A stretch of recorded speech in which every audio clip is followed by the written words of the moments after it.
Very much, Anais, in chat for the nice invitation to speak today. It's really a privilege for me. And what I wanted to talk about today is the work that we're doing on knowledge graphs. In my lab, yes, indeed, we have multiple interests. Half of the lab is experimental. We work in genetics and microbiome. But then the other half is trying to analyze all this data that we produce, we and others. There's a sea of data out there. How can we make sense of it? And particularly, how can we integrate it in a way that is not only statistically meaningful, but also biologically meaningful? So let me start with this, which motivates our work. Today, we have many different kinds of assessments that a doctor can do about their patients. So there's clinical or specialist examination of the patient. There's laboratory data that coming into the doctor's office. There's imaging. There could be genetics in the near future. Everyone will have one. Immunophenotyping, very sophisticated methods that are not really necessarily computer amenable for analysis. And then we have the kind of what we call the ectome. So from the skin out. And those are the environmental exposures, the social determinants of health, even food. So how do we integrate all that in a framework that can be computed over and that can be standardized so we can apply it to hundreds, thousands, millions of patients? So let me start by, again, the motivating aspect of our knowledge graph is that really, biology can be described in terms of a hierarchy of its complexity. If we start from the bottom up, most of you will agree with me that we can start from where the information begins, and that's at the genome level, or we can add now the metagenome level. And then the most immediate phenotype, it's probably that of the transcriptome. And then one level up, we have proteins, and then proteins interact with one another, and they form pathways, and pathways are great ways to transmit information, which then cells integrate, and cells are great integrators of information. Imagine that they have to sense the surroundings and respond somehow. And sometimes the signal-to-noise ratio needs to be really, really precise for that cell to distinguish between hundreds or even thousands of different stimuli and decide, okay, I'm going to proliferate, or I'm going to differentiate, or I'm going to die of apoptosis. But there's not a lot of things that a cell on its own can do. It's a great integrator of information. And then we have a couple of other layers on top of cells. Cells assembles into tissues, systems, and all the way up we have the organism. And then the challenge is that the information that has been accumulated over decades or centuries on each of these strata rarely talks to the next strata up, or even two strata up. So it's really compartmentalized, and this is an extremely complex scenario that spans 4 orders of magnitude in time, 5 orders of magnitude, 4 orders of magnitude in space, and 5 orders of magnitude in time. And you can spend your whole career in one of these strata and not even care about, and that's been an extremely successful method. A reductionistic approach has been really, really successful. But now it's kind of time of integrating this. And I think that, like many others, like you probably, that feel that we are at a time that there's enough data out there, there's enough information being generated, that now we can start integrating. And when I'm talking complexity, I'm talking this level of complexity at each of these strata. This is just the metabolic map. Imagine this type of complexity at each of these.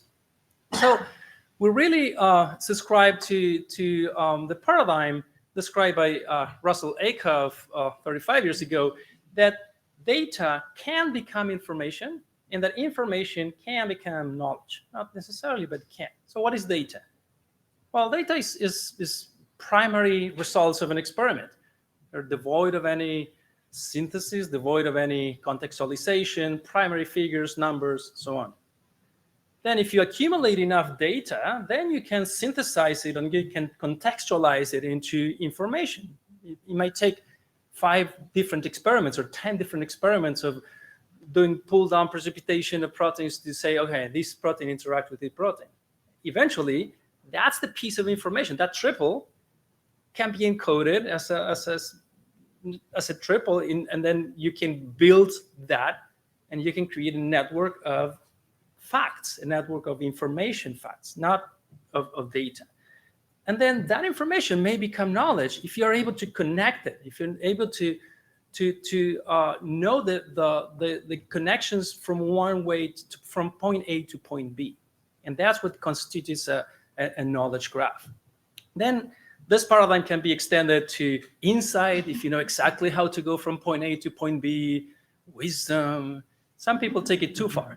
But the idea is that we built such a knowledge graph. And such a knowledge graph is called Spoke. This was built slowly, but in the last 15 years or so.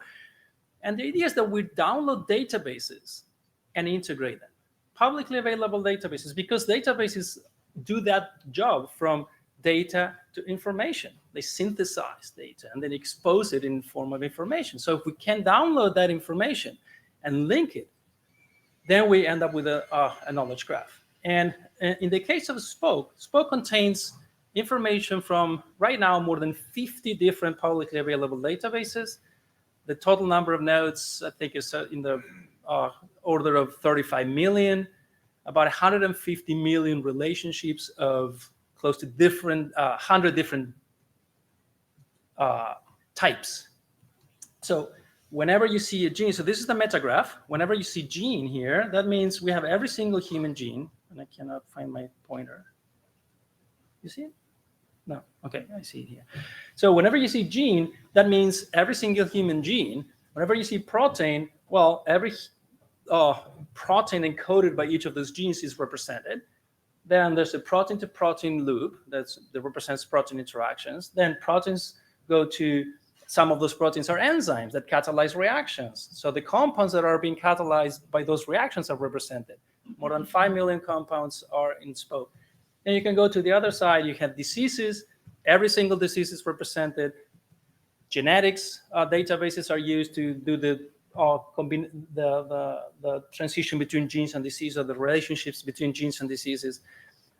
And all of this is built in the context of ontologies. And ontologies are fundamental because they allow us to anchor the new information onto the existing ontology. So if two different databases refer to the same object, but with different identifiers or different text, different names, then we can map both of them to the ontology, and then we unify them.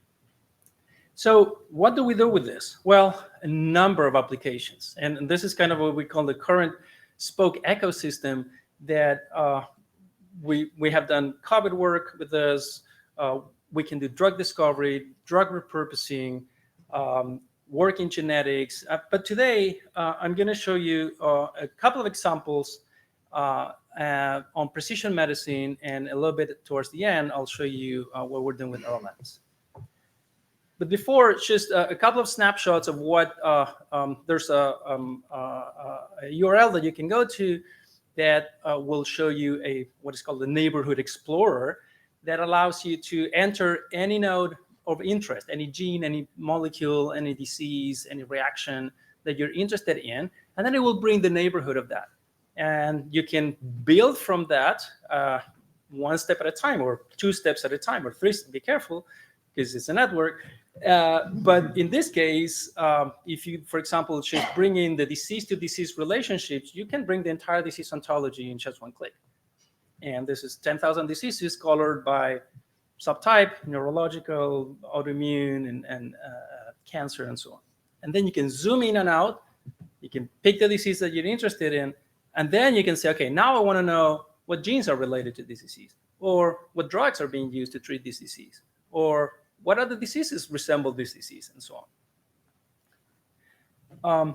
We also have the entire bacterial taxonomy, not an entire bacterial taxonomy, but a fair amount, about 400,000 bacterial isolates and species are part of the spoke because they've been part of the microbiome, and we're interested in being able to integrate and interpret when a patient tomorrow comes in with a whole results from a microbiome screen. What does that mean, and what might be the implications? You can reconstruct metabolic pathways, so go from a compound to another compound with a reaction in between. So these are this is the hierarchy of metabolic pathways. You zoom in into, for example, carbohydrate metabolism, the central carbohydrate metabolism. One of them is glycolysis. You can zoom in, you can expand the entire glycolytic pathway in humans. And then you can choose any of these compounds and go anywhere, in any direction that you want. What are the proteins that bind this compound? What other enzymes are? Maybe there's bacterial enzymes that can process this compound and so on. So talk a little bit about the ectome. So there's a couple of databases out there that are food composition databases. So they grabbed a few hundred food items and they did mass spec on them. So now they know what are the composition, the quantitative composition of those foods. And then we can download those and connect food through the food ontology that exists already and connect it to compounds, so metabolic compounds. And in this case, I think the example that I was trying to show is that if we zoom in here, I think that's tomato.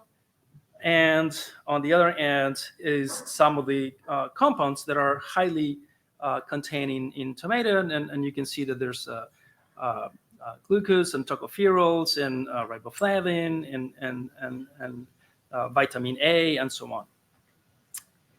So other examples of the ectome include location. And so it's important to know where a patient lives because that may determine his or her particular exposures and risk for certain diseases. So for example, we can know from surveys and census data what is the prevalence of diseases in each.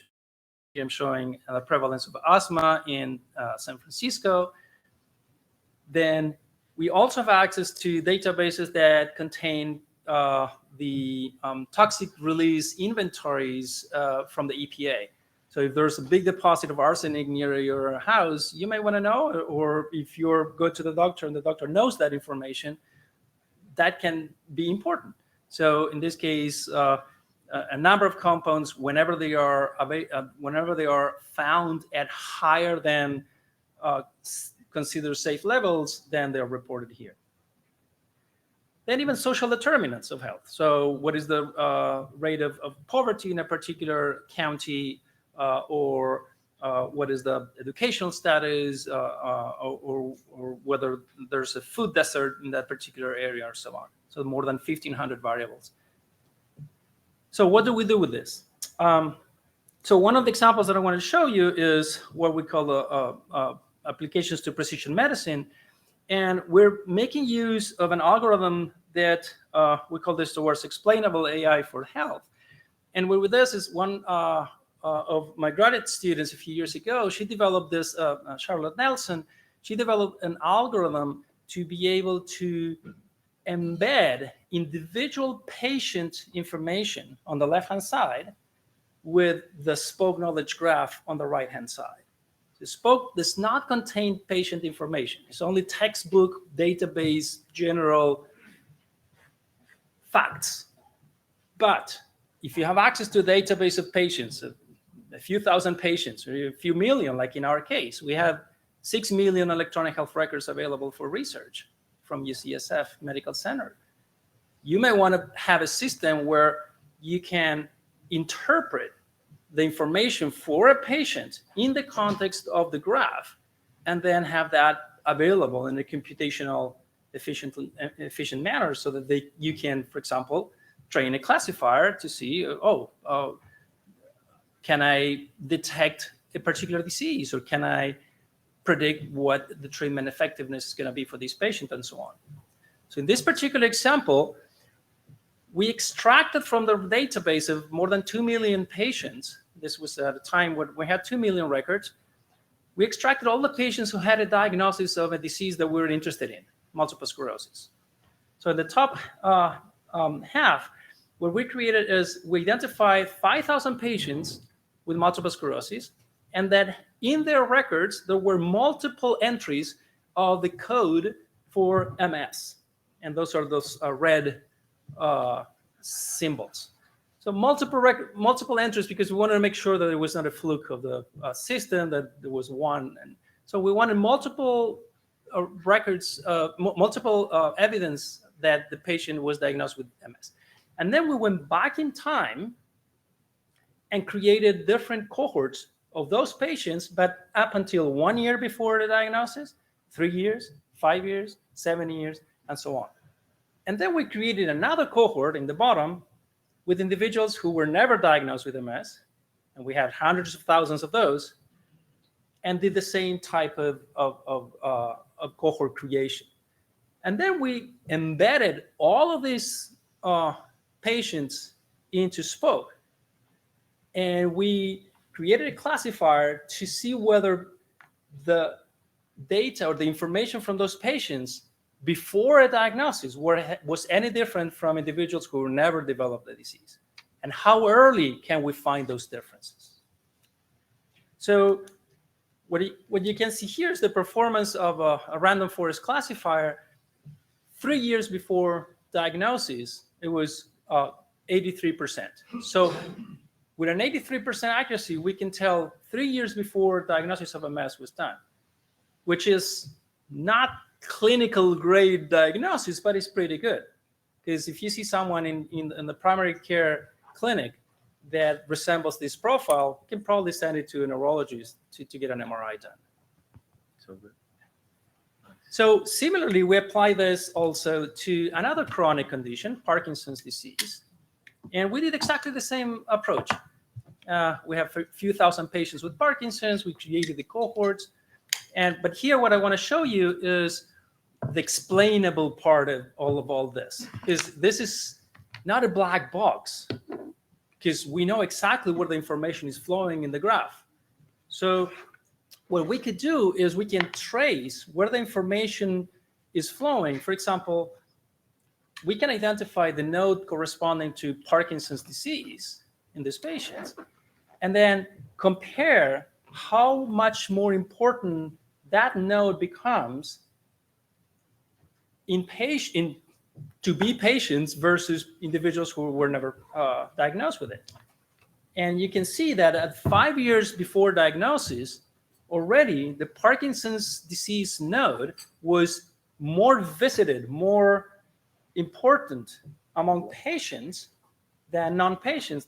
That y-axis is the significance of that test. And that node becomes more and more important as time to diagnosis approaches. And we can do the same with related nodes to that condition. For example, gait apraxia or tremor. So nodes that are related to Parkinson's disease are already more important 5 years or 3 years before diagnosis. And as a comparison, we also did, well, what about other nodes that have nothing to do with Parkinson's, like fever or earache? Well, they're not any more important in patients versus non-patients. So that kind of gives us a good indication that the nodes that are important are somehow involved in the neighborhood of the disease. And we know exactly what is the path for each individual patient that's going to be developed. And the paths may differ slightly between patients. And this is the performance of this model. Again, at 1 year before diagnosis is almost 80%. As you go back in time, the performance of the model naturally decays. But one thing that we did in this case also was to give the same information. We extracted 100 patients, and we give them the exact same data that we use for the classifier. We give it to a neurologist, and we ask him, "Can you tell me from this 100 individuals who will get Parkinson's in 3 years?" And this is the performance of the gold standard. The neurologist did worse than the method, than the spoke. And again, arguably, the neurologist has additional information that we cannot use for training the model, such as variables that spoke didn't understand at the moment, and so on. But given the same amount, the same exact information, the machine did better. So let me tell you another story of another application, and this is a collaboration that we're doing with NASA. And the collaboration involves, NASA has a large number of biological experiments that are performed in the International Space Station, and they record and store all of those results in a large database called GeneLab.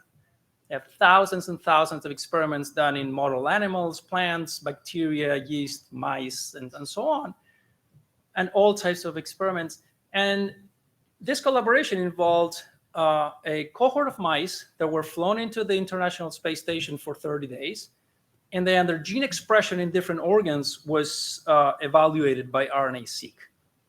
So liver, spleen, and thymus were extracted of these mice after 30 days and compared with mice that stayed on Earth.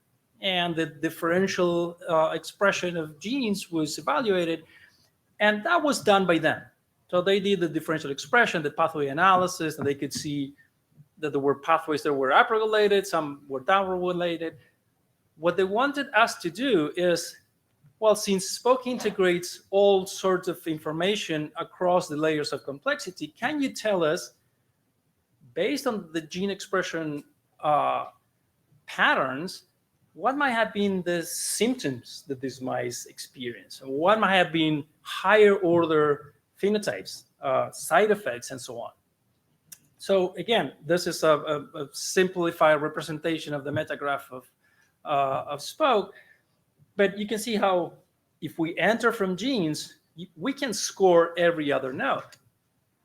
And when we scored the top 10 pathways, we found what we expected. So defensins and toll-like receptor pathways and DNA repair pathways. So yes, mice in the ISS might experience radiation. Radiation damages the DNA. The DNA needs to get repaired.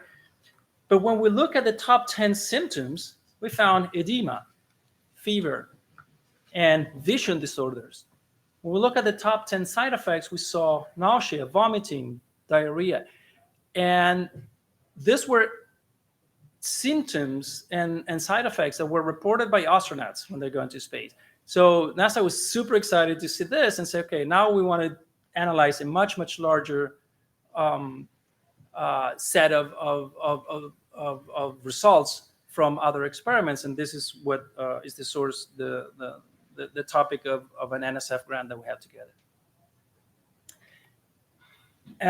Another application involves a collaboration with the Lawrence Livermore National Lab, and what they're using in this case, so these are two posters that will be presented at this conference. What they're doing is they're applying Spoke to genetic screens that have been performed, and they're using their supercomputer to evaluate different models, not only of how two genes, when deleted, can result in a phenotype, but I mean, this is a really computationally hard problem to find combinations of genes that may lead to a particular phenotype, in this case, viral replication. And let me close with, of course, we have to talk about LLMs, right? So right now, we're trying to see how can we capitalize on the incredible development of LLMs. And unfortunately, LLMs did not do great when you're asking provenance. So they can tell you something, but when you're asking, how do you know this? It cannot tell you because it doesn't know. So this was an opportunity, I think, for us to create a system where a prompt instead of going directly into the LLM, it will be first going into Spoke. If any of the words in that prompt are understood by Spoke, in this case, what genes are connected with or associated with multiple sclerosis. So Spoke will understand multiple sclerosis because it's a disease. It will understand genes, and it will understand association.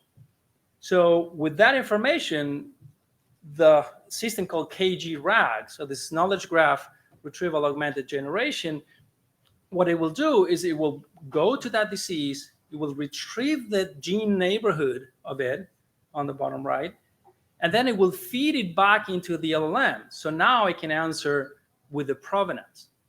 And just to show you an example, first in Spoke and then in practice.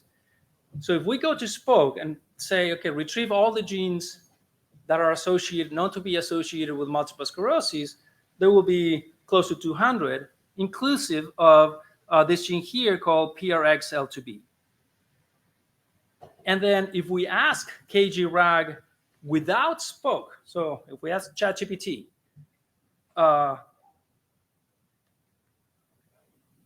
this question, Windows, yeah, there you go. Is this gene associated with multiple sclerosis? It will tell you that as of my current knowledge, there's no direct association between this gene and MS. So if we repeat the same with KG-RAG, it will take a time, it will retrieve the context from the Spoke graph, and then it will tell you, yes, this gene is associated with MS. The provenance of this is a genome-wide association study, and it will tell you the p-value, the odds ratio, and the database where it was retrieved. Why am I doing this? Okay, so again, and this is the exact context. You can even go further and ask, what is this gene encoding? What are the protein that interacts with this protein? What are the drugs that bind that protein, and so on? So you can ask additional questions. But one important thing that the system could not do is that there's no memory of your last prompt. So it's one way and one prompt and one answer. So in a improvement of this method, what Karthik Soman did in the lab is to add a memory both to the prompt and to the response. So what that does, it enables the chat mode. So you can go back and forth, and then it will retain memory over the last prompt. For example, and now this is with, I think, audio, so it will be more interesting. Hello, I'm Spoke, the Scalable Precision Medicine Open Knowledge Engine. How can I assist you today?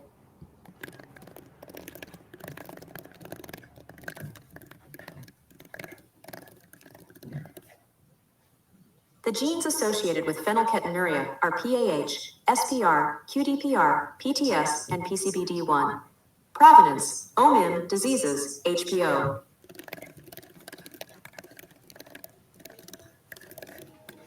The gene PAH encodes the protein phenylalanine 4-hydroxylase, PAH. Provenance, Uniprot. Yes, the protein encoded by the gene PAH, phenylalanine 4-hydroxylase, PAH, is an enzyme. Verbose. Provenance, Uniprot.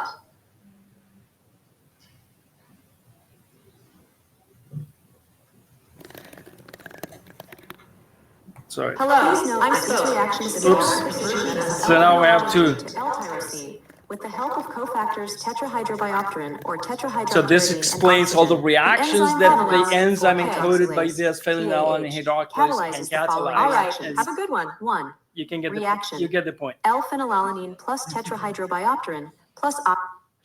So I think that this is a great application of LLMs, because whenever there's a source of knowledge that you can trust and that you can reference to, and you can provide a reference, it will give the LLM a lot more use, particularly in biomedicine. So in closing, I think that really the challenge of modern medicine is to go from something like this, where we're all in our own silos and trying to understand the whole by touching the elephant, to something like this, where we can have a system that integrates all, and we can start from something that we're very good at and that we know better than nobody else, but that we can move confidently to areas where we're less knowledgeable of, but knowing that that's information that is available and is linked. So with this, I would like to thank a lot of people who contribute to Spoke, including Scooter, who's here in the room, our precision medicine collaborators at UCSF, our data science collaborators, the MS group, the Lawrence Livermore group, the NASA group, have collaborators at the Institute for Systems Biology and University of California, San Diego, at Peter Rose. So with this, I'll thank you for your attention, and I think we'll have time for some questions. So.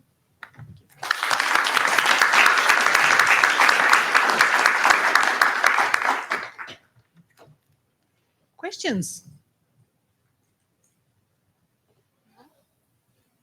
Can you come? Oh, there.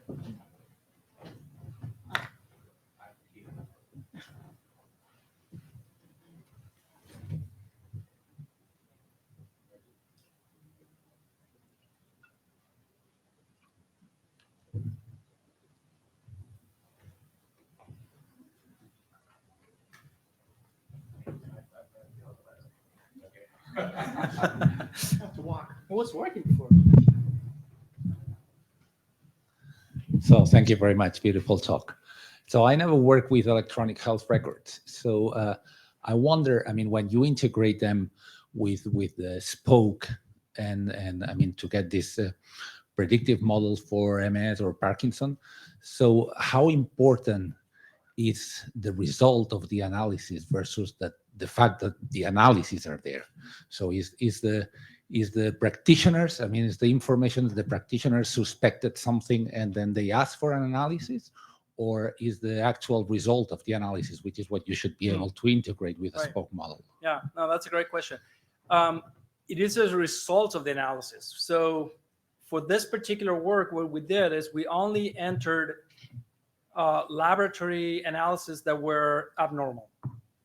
So if the doctor asked for routine stuff, that we didn't care, but we only added assays and tests that were abnormal. So that's how we proceeded. Hi, thank you for the talk. Early on in the talk, you had this example. I forget what the disease was, but you had these timelines of the patients shortly before and shortly after the diagnosis appears in the records, and then you had a group of controls at parallel time points. And I was just wondering if there was any matching of the controls on potential confounding attributes such as age or sex. Thank you. Yes, thank you for the question. Of course, I didn't mention it, but yes, we did match. We had a lot of controls to choose from, so we could afford matching, but at least we did sex, age, and can't remember all of the other, I think duration of a number of encounters. So we matched at least those between cases and controls. Yeah. So one more question on this. Yeah. So is there any factor in there, that some diseases are like a diagnosis of exclusion, right? I mean, clinicians are obviously going to be reluctant to tell somebody they have a neurodegenerative disease, right, until you have solid evidence. So, you showed that example with Parkinson's, for example. But if we looked at a different disease, would it be easier or harder? Or is there, say, information that clinicians might suspect, but they've trained themselves to not reveal just because you don't want to let a patient know True. They have an illness and one of these illnesses until you're absolutely certain. Right. Yeah. Thanks for the question, Jeff. It's of course one thing that I'm not sure I mentioned is that we only analyze, well, we analyze both, but the data that I show here is data from primary care encounters. So not with the specialist, because that already will indicate, oh, why you're seeing a neurologist already. So maybe that's where the primary care physician already suspected there was something, and then the neurologist, that it was referred to the neurologist. So we didn't see those visits. What we're trying to do is to develop a system where we will alert the primary care physician of something might be wrong. It may be not, but the profile of this patient resembles a lot the profile of patients who will develop Parkinson's 5 years later. And maybe the doctor knows it already and will say, thank you, but here's why. And we can tell them, look, this patient has constipation. This patient has is taking already medication for fatigue, or this patient's already.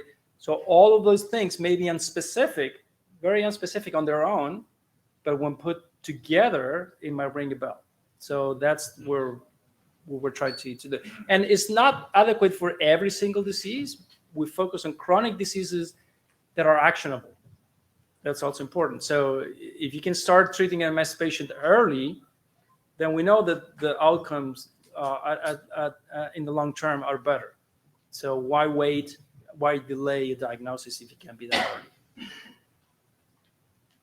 I do also have a follow-up question on how you connect EHR data in the spoke model, because you can put some links, but you can also put some values on the node, like differential gene expression for specific patients. Oh, yeah. So how do you do the connections? Right. So we're constantly working on what we call spoke entry points. So those are variables from the patient that are also present in spoke, so then we can link them. So right now, we started from the medications, the laboratory analysis, the symptoms, the diagnosis, all that from the EHR, from the structure portion of the EHR. But now we're taking notes also. Some of the information is encoded in the notes. Some information is now encoded in specialty labs like genetics. So we have a different pipeline to understand a whole genome, genotyping of a patient. Now we can enter through that file directly into spoke. We're preparing for microbiome. We're preparing for metabolomics. We can interpret proteomics already. So there are different scripts, but the concept is exactly the same. Hi. I was wondering if the spoke algorithm considers patients' personal attributes, for example, because but there's evidence that models will be biased towards certain races. So how would spoke account for that? Yeah, that's a great question. Clearly, there's biases in our knowledge about, for example, the prevalence of diseases. And if you start stratifying by different ethnic groups, the prevalence might be different. And so spoke knows if that information is exposed by databases, we capture that, and we do the prevalence of diseases by race. For example, the genetic variants will change. Also, the frequency, the allelic frequency of genetic variants will depend on ancestry. So we do have that information. In some areas, we know that those things are important, but if the database doesn't expose specifically those differences, we won't be able to integrate it. What would be your advice for someone wanting to construct a knowledge graph from a specific project or a specific topic? Would you suggest to take a big knowledge graph generic and try to prune or filter out, or would you suggest starting from scratch from the specific problem? It's a hard problem. It's a really hard problem.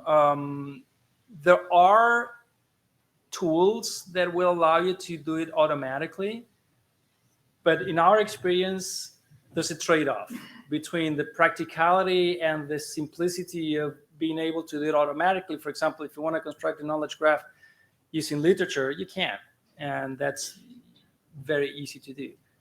But if you want to use experimental data from databases that don't talk to one another, and then you have to connect them. There's no automatic way. I think that there needs to be human curation in this, and it's a unit. My advice would be talk to the experts, because one of the biggest challenges on making a knowledge graph of so diverse is that we cannot possibly be experts in every single piece of information that we integrate. We understand some of them, but then we talk to the experts or the people who work on that database or the people who develop that database to help us integrate it and make sure we don't make silly mistakes. I just shouted from here, I think. Yeah, I will repeat for people online. It will probably listen to you. Yeah, I think this is the only situation where this is a superpower. Patients' EHRs are actually trajectories, right? So whole time courses, and for chronic diseases, things build up over time or things depreciate over time. Is POC or your overall methodology for that, does it take into account the time varying aspect also? Yes, yes. So we have an algorithm called the time-aware embedding. So we do embeddings at different time points, so we can see the evolution of the spoke signature as data is being added into the electronic health record.